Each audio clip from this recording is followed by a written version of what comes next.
Hello and welcome to the second module of lecture 3. So as promised in the previous module, you now have a bunch of exercises, 3 actually, to solve before you proceed with this particular module. So this is the first exercise which involves you solving for the current in this circuit, this particular branch of the circuit, right, for all t greater than 0, okay? And it is assumed that the t is equal to 0, this switch is thrown open, all right? So you have to use Laplace transforms to solve for this particular problem. The second problem is basically a translational mechanical system where there is this big box, a closed box, inside which you have a mass which is connected to these springs and dashpots. Okay, so the displacement at this point is known as x3. The displacement of the mass is x2 inside the box, and the displacement of the overall box is x1. All right, so you have to obtain a transfer function between x3 and F, where F is the applied force on mass m2. All right. The next problem is that of a rotational system with gears, where you have to basically obtain the transfer function between θ2 and the applied torque, that is T here. So this is where the torque is applied, okay? And this is θ2, all right? So once you've solved these problems, you're ready to move on to module 2, in which we shall focus our attention on modeling electromechanical systems, to be precise, DC motors. Okay, so let me turn off the video now. Okay, good. So what does this modeling involve? Let us take a quick look at the principle of operation of a DC motor. Okay, so as you all might be aware, that a DC motor has an armature to which you apply a voltage, let's say VA, all right? The armature has some resistance which is responsible for armature loss. Of course, the winding has inductance, which is L of A, all right? And then you have the DC motor here, all right, which rotates. Yeah, these denote the brushes of the DC motor, and the back EMF is generated here by Lenz's law. So the polarity of this back EMF, if this is the applied voltage, the polarity of the back EMF is of this form, VB. All right. Of course, you also have a field winding, right? So you have a winding which is responsible for the poles, okay, the magnetic poles. So you have some field winding here through which some current IF flows, and the flux generated in the field is proportional to this current.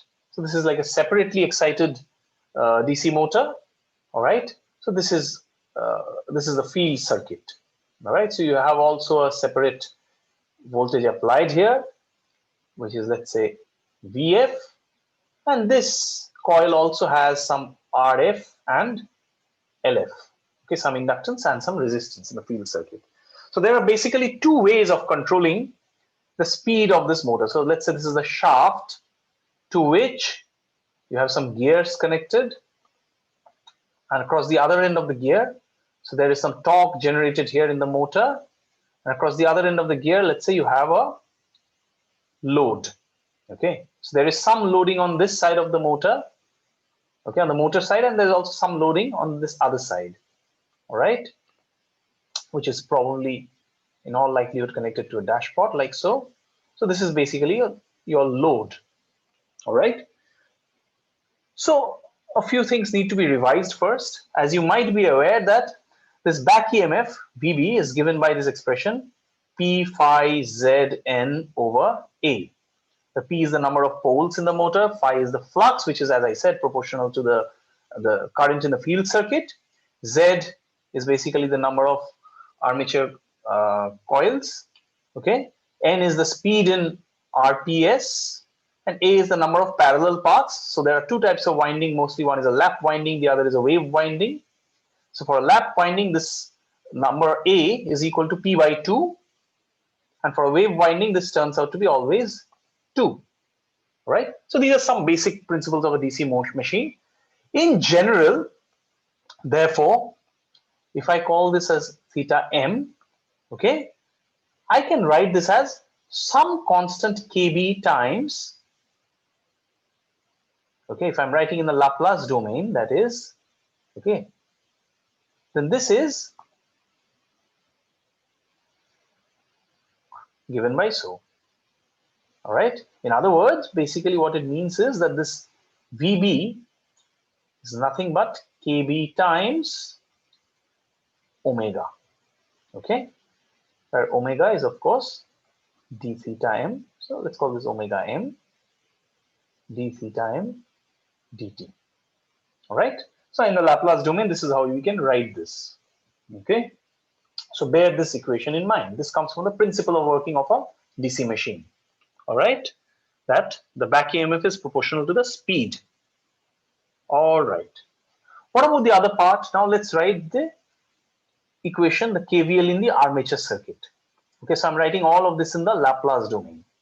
So what does it turn out to be? It says that VA of S minus VB of S is equal to RA plus SLA times IA of S. All right. Okay. So this is our second equation. Okay. All right. Now I will mark these two equations in red because these two equations are obtained from the electrical side of the system. Okay. This is an electromechanical system, so there will be some equations which originate from the electrical side of the system, some equations which originate from the mechanical side of the system, and then the crucial equation which bridges between the electrical side and the mechanical side. Let us look at the mechanical equation first now. So now you consider that there is a torque like this here. So if you're reflecting all of this load to the motor side, as we have just seen, right, what it is tantamount to is the following. So we may write this Tm is nothing but Jm, let's call this NL, the number of teeth on the load side, and this the Nm, the number of teeth on the motor side. So this is basically nothing but Jm plus JL. So there is some loading which is Jm here. We have not drawn it here explicitly, but there is some loading here. All right. Into Nm over NL squared times S squared plus, okay, so this is the torque, plus, again you assume that there is some dashpot equivalent here on the motor side as well, in which case you will have some dm plus this loading, let's call this dl, all right, dl times nm over nl whole squared times s, this times theta.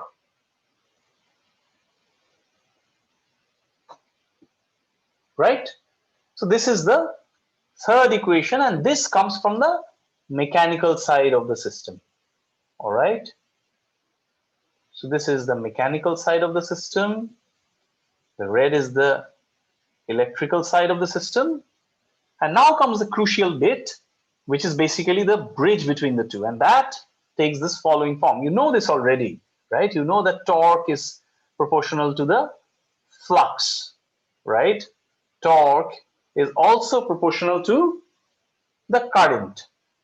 So in this case, because this is separately excited, we are assuming this is armature controlled aspect. So let me write that down. So this is basically what we are talking about here is armature control. All right. So basically our control is towards this. So we are not touching this field circuit here in order to regulate the speed. All right. Okay. So we know that this is proportional to the flux, the magnetic flux. This is also proportional to the total current in the circuit. All right. So in this case, since this is constant, therefore we may write that T is equal to some Km times Ia of S. Okay. And this is the crucial electromechanical equation. So this is the bridge between the mechanical part of the equation and the electrical part of the equations. Okay, so this is the electrical part, this is the mechanical part, this is the electromechanical part. So now how do we obtain this transfer function between theta? So you could also obtain transfer function between s of theta, s times theta, which is basically the speed. But once you obtain the transfer function between theta and this VA, it's a trivial matter to obtain the transfer function between s theta and VA. Just multiply the same transfer function by s. All right. Okay. So let's see. What does this turn out to be? Okay. All right. Let me look at those equations again. Yeah.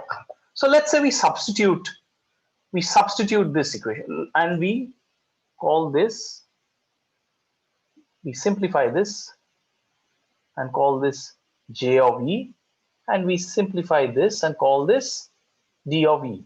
So these are equivalent J and equivalent D. All right. For our simplification, we don't want to write this cumbersome term all the time. This is just for actual evaluation in an experiment. So if you know the gear ratio, if you know the moment of inertia on either side of the gearbox, then you can easily obtain the equivalent moment of inertia reflected on the motor side by this expression. For the time being, we can replace them by JE and DE.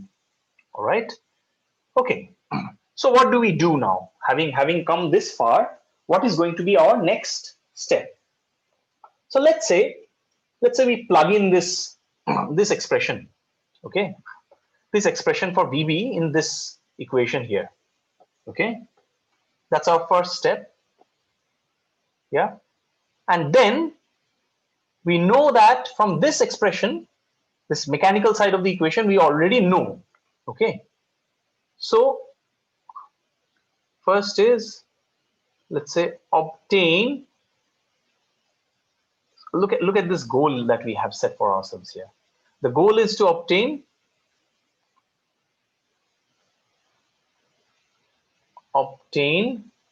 theta s, theta ms is to VAS. Okay, that is the transfer function. That is the model that we want to obtain.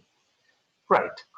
So as a first step, suppose we obtain, right? Suppose we obtain, let's call this theta m. Let's be precise with the notation as much as we can. All right. So let's say we obtain theta m s over t s. That's going to be given by, if I'm not mistaken, 1 over js squared, jes squared plus ds. Right. Now in the next step, you can see that you can plug in this equation 1 in equation 2. All right. And also in equation 2, we can replace this entire thing here, right? Okay, let's take one step at a time. So let's say you have V of S is equal to VB of S. So I'll replace that with KB S theta S plus RA plus SLA times IA S. All right.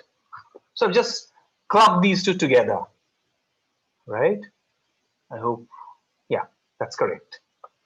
So having clubbed these two together, what we now need to do is we need to make use of this relation once more. Because remember, we already have theta m over t. Now what we need is, let's say, if we can somehow obtain t over EA, then we will be done, right? T over VA, that is, then we will be done. In order to do that, we already know this is going to be nothing but KBS theta ms plus RA plus SLA. And now I use this relation, right? So I can easily write IA as T of S upon Km. All right. And this is in turn equal to, from this relation here, I can write this as KBS T of S upon JES squared plus DES. But I'm just substituting from here. I'm just substituting from here into this equation in the expression for theta m. Plus RA plus SLA times TS over Km. All right. So if I pull out this TS now, so I will just erase this here, erase this from here, and pull out this TS. So let me write this down here. Yeah. So this is T of S. So from this expression now, I might as well write, yeah. So I might as well write T of S upon VA of S is equal to nothing but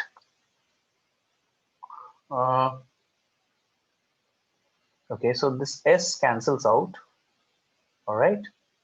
So I'm doing this cancellation instantly here. Yeah. There's nothing wrong with this. So this turns out to be 1 over RA plus SLA upon Km plus KB upon JS plus JES plus DE. Okay. So now it turns out that if you want to actually obtain, so let's call this now the relation number Roman 1, and let's call this the relation number Roman 2. So if you multiply these two on either side, yeah, if you multiply the left hand side with the left hand side, you'll get theta m over VA, and on the right hand side, it's just this expression, right? So I've already done that, and having done that, what I've obtained is something that looks like this. So take that as part of an exercise to simplify this expression, and you should be able to see that soon enough. It turns out that excuse me, so theta of S, theta m of S over VA of S is equal to nothing but, let me look at the expression that I've got here. Okay. Yeah. I think.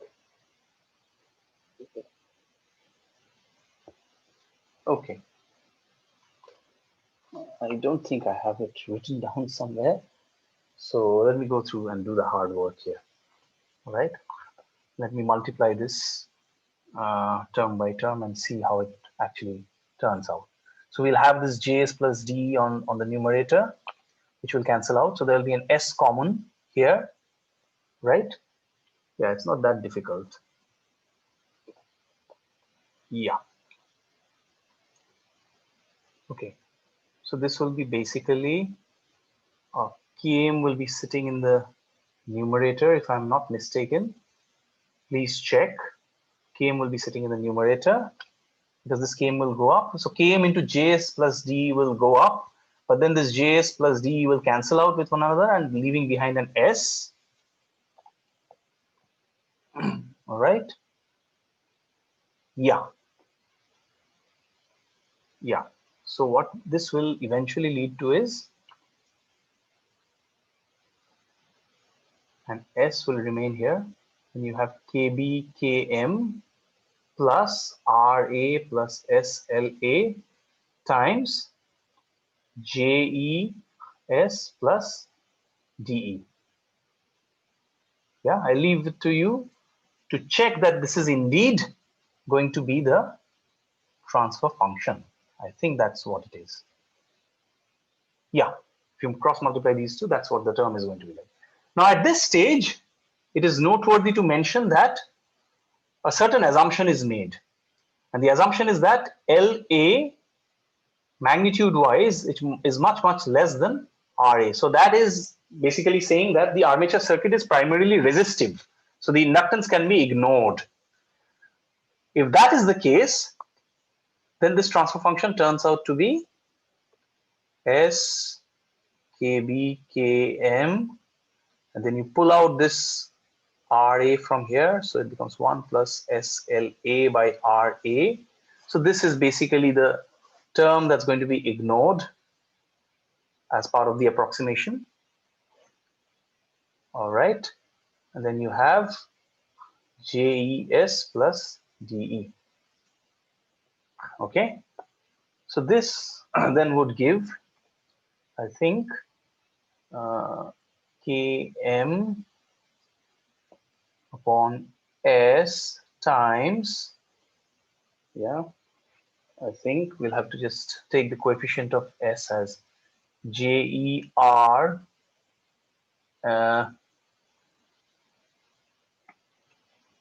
S plus R, I think this is RADE plus KB KM, right? So if we divide this by JERA, all right, then we'll get Km over JERA sitting in the numerator, and you will have an S. This will become S plus, so you divide this by JERA, you get a DE over J, right? Plus JERA, so you get a KB, KB KM over JERA. All right. So this is of the form K over S into S plus alpha, where this term is clearly the alpha, this term is clearly the K. Okay, so this is what the typical transfer function looks like. Okay. So apparently we have arrived at this model here and we've solved this problem, but there is something else still to be noted here. Remember that we were able to evaluate this JE and DE. We can evaluate them and find them from the system parameters. But who is going to tell us what these constants are going to be? So for example, how to obtain Km by JERA? So Km over JERA. Okay, so let's say JE is known, but how do you evaluate this and this? Okay, and then there's the other parameter also, which is this KB. All right, so these are basically coming from the electrical side of the equation. So how do you evaluate KB, KM, and RA, or do we at all need to evaluate all three of them independently? That is the question. Apparently, if we find some ratios, can we simplify the problem? So in order to do that, this is how you proceed. Remember this equation that we have written here? Yeah.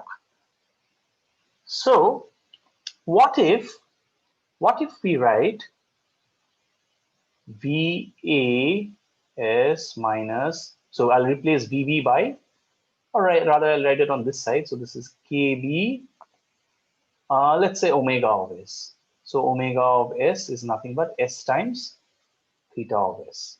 All right.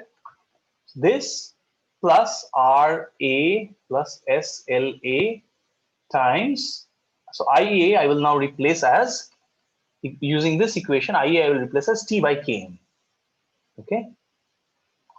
So I will write this as T upon Km.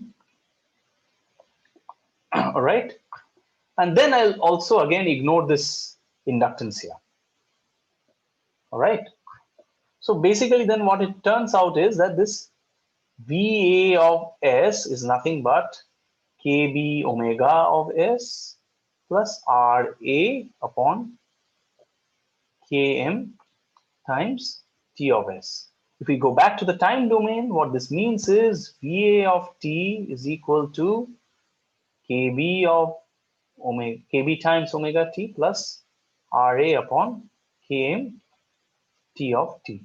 So this is basically the torque speed curves. Okay. So for a given VAT, let's say it's constant, okay, we have a straight line plotted in the torque speed plot, okay, in torque speed characteristics. So what basically happens is this: you have your torque here along the y-axis, you have your speed here along this, and for one value of EA1, so let's say you call this VA1, sorry, not EA1, so mixing up the notation. Okay, so let's say this is VA1, then there's, let's say, VA2, and so on and so forth. So what happens is, what is this going to give you? So when T is 0, you have omega. So when T is 0, this is basically the case when the machine is said to have, right? So when T is equal to 0, right? When T is equal to 0, then this is said to be the condition when the machine is operating at no load. All right. So omega no load can be evaluated from this or this. All right. So omega no load is going to be given by nothing but VA upon KB. So if you know your VA, you already can evaluate your KB from this particular plot. In the same manner, when you look at these points here, these correspond to zero speed, right? So zero speed means the machine has stalled. So this is stalling torque. Okay. So we call them stalling torque. So this stalling torque is going to give you the ratio, right? Again, you assume that this EA is known to you because you're fixing up this as your input. So this can be performed by using a dynamometer.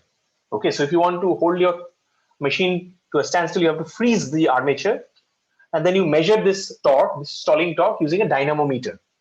Okay, that will give you the reading of the torque. So the stalling torque is basically going to give you nothing but EA times Km upon Ra. So thereby, because this EA is known to you, you can also evaluate Km upon Ra. And this is all that you need in order to evaluate the transfer function, right? You don't need Km and Ra individually, because this appears only as a ratio in your transfer function. So if you go back to the previous slide, you'll see that Km upon Ra, Je is known from the mechanical side. So Km upon Ra is already known from this dynamometer test. And the Kb is also known, so that will also enable you to evaluate this. Here also Km upon Ra appears as a ratio, Kb is known, Je is known. These are known from the mechanical side. So therefore, you have the complete transfer function you can determine experimentally. So now, before we close this module, as part of an exercise, you have to, so I'm not asking you to basically tell me about the experiment that you need to perform in order to evaluate all parameters, but at least you should be able to derive the transfer function between theta ms and Vf of s. This is field control, right? So if you followed this lecture closely, yeah, if you followed these equations, the governing equations that I've given here, sorry, where was that? Yeah. So if you followed these equations closely, now you would know that when you have field control, basically there's nothing happening in the armature side. So this part is untouched. So all that you'll be now doing is changing this field sides, changing the voltage in this field side, this Vf. So of course you will have this RF and LF. Here in the field circuit, you cannot obviously ignore the inductance. Yeah, it is quite ponderable. So you have to consider this inductance now. In the armature circuit, it is mainly resistive, but the field circuit is primarily inductive, in fact. So you cannot ignore this LF in this field circuit. All right. So you have to keep that in consideration. And then of course, if you remember these equations, right, you will remember that here the torque will be proportional to phi. So this Ia is more or less constant here. So here this torque will be proportional to, instead of Ia, it will have If. All right. So following very similar lines as derived here, you should be able to obtain the transfer function for the field controlled DC motor. So this is an exercise for you. All right. So with that, we have come to the end of this relatively short module. In the next module, we shall look at a new topic altogether, which is the transient responses of first and second order systems. Okay, as we've seen, the motivation behind that will be, we've already seen that these system models lead to second order transfer functions. Okay, and of course, these can be broken down into partial fractions. So if you know the individual responses due to those individual blocks, like those first order and second order blocks, then you can get an idea about what the overall response of the system will look like. So that motivates us to now investigate the time domain transient response, yeah, and its performance and its characteristics with respect to the locations of the poles and zeros of such a transfer function. All right. So we'll see you on the end, at the end of the break in the next module. Thank you very much.